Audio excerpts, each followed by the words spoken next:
तो guys welcome back to my YouTube channel S K mystery way of success में हूँ आपका educator Shivam Mishra. और यहाँ पे लेके आए हैं आपका 31 मार्च बोले तो कल आपका एग्ज़ाम है कक्षा 12 हिंदी हिस्ट्री वालों का। इसके पहले मैं भूगोल पर एक मॉडल से पेपर बनाया था जो कि यूपी बोर्ड से संबंधित आपका यूपी बोर्ड ने ही जारी किया था। उस मॉडल पेपर मैंने लेके आया था और यहाँ पर ही आज मैं लेके आया हूँ पूरा 100 नंबर का आने वाला आपका इतिहास का पेपर है जो कि आपका कल आएगा यहाँ से प्रश्न पत्र। इसलिए आप इस पेपर को आप तैयार कर लीजिए, काफ़ी इम्पोर्टेंट होने वाला है।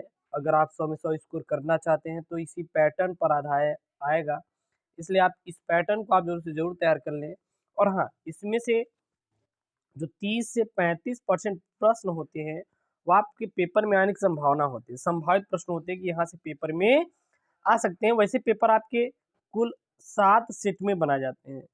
कितने सेट बनाए जाते हैं? 7 सेटों में बनाए जाते हैं। अब ऐसा नहीं है कि आपका पहले सेट में नहीं आया, दूसरे सेट में नहीं आया, तो तीसरे, चौथे, पाँचवें में तो ज़रूर आ जाएगा। कभी-कभी पहले में आ गया, दूसरे, तीसरे, चौथे, पाँचवें, छठवें में नहीं आया। तो इस प्रकार के जो पेपर सेट होते हैं वो बनते रहते हैं, ठीक है ना? तो इस पर आपको विशेष ध्यान देना है। ऐसा आपको लगता है कि अरे सर आपने बताया था, मेरे सेट में तो ये हमारा कक्षा 12वीं का जो इतिहास का पेपर हुआ, उसमें हमारे सेट में ये प्रश्न पूछा ही नहीं गया। आपने पता नहीं क्या बता दिया कि हमारे पेपर सेट में बना ही नहीं, तो क्या मतलब आपको वीडियो देखनी थी? तो देखिए ऐसा नहीं है, आपको मैंने बताया था, जो आप 3 घंटे 15 मिनट का समय देने गए थे, वहाँ पे आपको बताया था, लेकिन वो आपके सेट में नहीं आया, ठीक है ना? ऐसा नहीं पेपर में नहीं आया, पेपर अगर आप जो सातों सेट है मिलाएँगे, तो वहाँ से प्रश्न आएँगे। 2 प्रश्न यहाँ डाल दिए, 2 प्रश्न उस सेट में डाल दिए।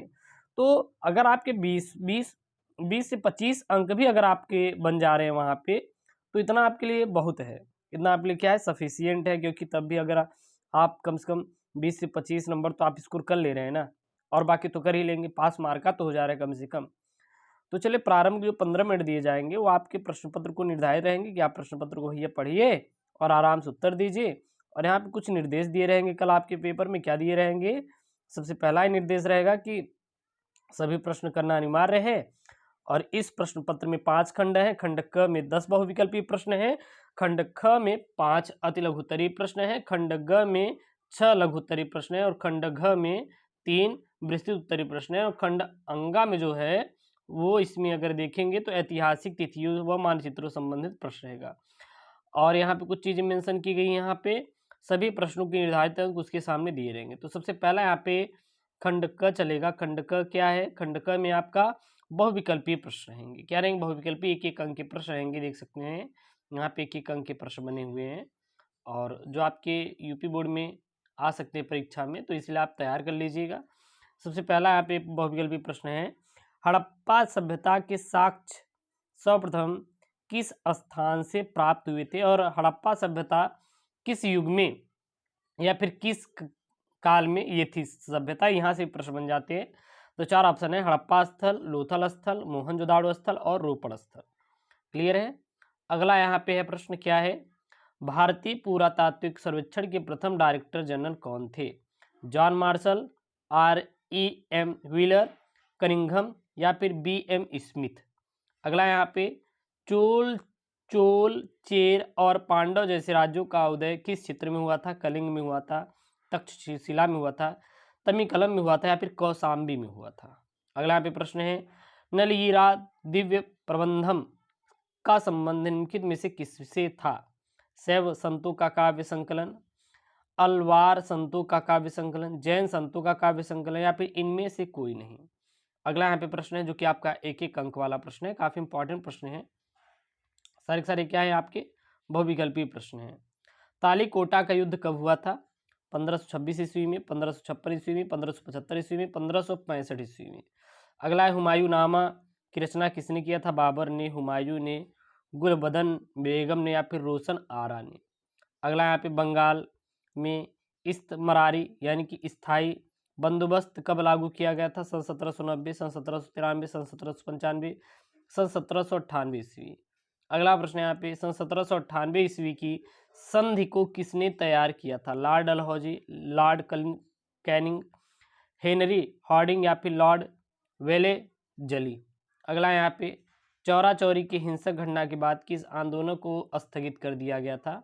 भारत छोड़ो आंदोलन, सविनय नवज्ञा आंदोलन या फिर असहयोग आंदोलन या फिर होम रूल आंदोलन।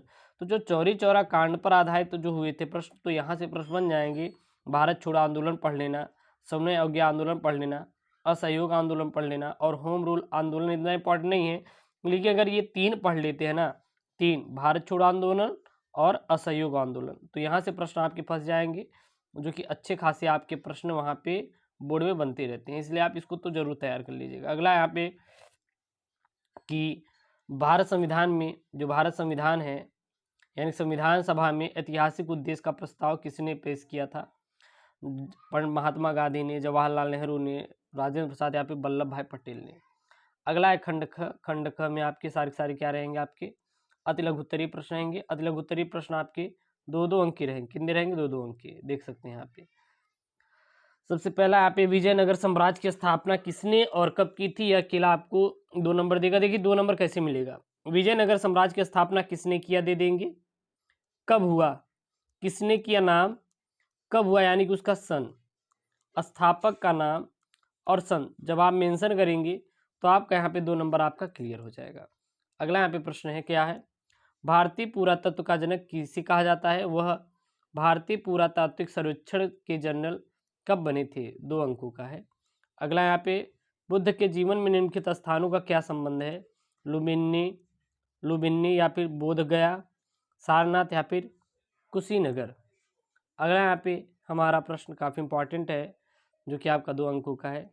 1857 के विद्रोह के किन्हीं 2 प्रमुख केंद्रों तथा उनके नेताओं का नाम लिखो। 2-2 अंक का है।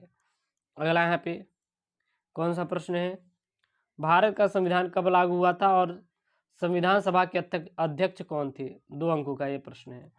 अब यहाँ पे खंड ग शुरू होता है। खंड ग क्या है आपका? काफ़ी इंपॉर्टेंट वाले प्रश्न है। सबसे पहले हम लोग लघु उत्तरीय प्रश्न देखेंगे और सारे 5-5 अंक वाले प्रश्न हैं। यहाँ पे देख सकते हैं, ये तो 10 अंक का है। दीर्घ उत्तरीय ये तो 10-10 अंक के है। सांची के स्तूप के संरक्षण में भोपाल की बेगम की भूमिका का वर्णन कीजिए। तो जो सांची का स्तूप वाला प्रश्न था, इसको आप कंप्लीट कर लीजिए, कहीं ना कहीं आपको 5 अंक तो आपको दिला ही देगा, इम्पॉर्टेंट है। अभिलेखित शास्त्रियों की कुछ समस्याओं की सूची बनाइए। बेसरिया और बासरिया सूची परंपराओं के बीच एक रूपता और अंतर दोनों स्पष्ट कीजिए। विजयनगर की, जो विजयनगर है, विजयनगर की जल आवश्यकताओं को किस प्रकार पूरा किया जाता था? जमींदार लोग अपनी जमींदारियों पर किस प्रकार का नियंत्रण बनाए रखते थे? और अगला यहाँ पे संविधान सभा के सामने पेश किए गए उद्देश्य प्रस्ताव में किन किन आदर्शों पर जोर दिया गया? ये सब सारे कितने हैं? 5-5 अंक वाले प्रश्न हैं। अगला है खंड घ है। यहाँ पे खंड घ क्या है आपका? काफ़ी इंपॉर्टेंट वाले प्रश्न है, दीर्घ उत्तरीय प्रश्न है, ये सब सभी क्या है? दीर्घ उत्तरीय प्रश्न है। पुरातात्विक किस प्रकार अतीत का पुनर्निर्माण करते थे? 10 नंबर का। स्तूप क्यों और किस प्रकार बनाए जाते थे? 10 नंबर का। अवध में विद्रोह इतना व्यापक क्यों था? किसान, तालुकेदार और जमींदार इसमें क्यों शामिल हुए? 10 नंबर का। असहयोग आंदोलन देखिए यहाँ पे बना है ना, फिर वही चीज आया कि असहयोग आंदोलन की एक तरह का प्रतिरोध कैसे था, यह आंदोलन क्यों स्थगित किया गया? 10 नंबर का। सूफी मत के मुख्य धार्मिक विश्वासों और आचारों की व्याख्या कीजिए। 10 नंबर का। मुगल दरबारियों और पांडुलिपि तैयार करने के की प्रक्रिया का वर्णन कीजिए। 10 नंबर का आपके पेपर में ये बनेगा, ठीक है ना। चलिए, खंड यहाँ पे अंगा है, जो कि आपकी घटनाओं से ऐतिहासिक है। यहाँ पे घटनाएं मतलब 332 ईस्वी में, ईसा पूर्व में 378 ईस्वी में, 3000 ईसा पूर्व, 1206 ईस्वी, 1347 में क्या था, 1510 में, 1526, 1986, 1856 और 1935। तो ये जो ऐतिहासिक तिथियां हैं और जो संबंधित घटनाएं हुई थी, जो इन तिथियों पर क्या हुई थी, घटनाएं हुई थी, उनको आप तैयार कर लीजिए, प्रमुख घटनाओं, ठीक है। फिर मानचित्र पर आधारित प्रश्न बनेगा। इसमें 2 प्रकार के प्रश्न बनेंगे। केवल एक क्या रहेगा, जो कि दृष्टि बाधित होती है, यानी कि जिनके पास आंखों की वो होती है, और दूसरा वो होते हैं कि जो कि मानचित्र संबंधी बच्चे लिखते हैं, जैसे कि वह स्थान जहाँ जूते हुए खेत का साक्ष्य मिला, जूते हुए, वह स्थान जहाँ चंद्रगुप्त मौर्य की राजधानी थी, वह स्थान जहाँ शेख सलीम चिश्ती की दारगाह थी, वह स्थान जहाँ पे 1957 की विद्रोह प्रारंभ हुआ था। तो ये सब यहाँ पे प्रश्न बने हैं। तो ये आपका इतिहास का जो कि आपका पेपर है, इसको कंप्लीट कर लीजिए तो ज़्यादा बेटर रहेगा। कल यहाँ से प्रश्न आने की संभावना है, संभावित प्रश्न है, इसलिए आप इसको पढ़ के जरूर जाए। और हाँ, चैनल को प्लीज़ सब्सक्राइब कर लें। ओके दोस्तों, थैंक यू, जय हिंद।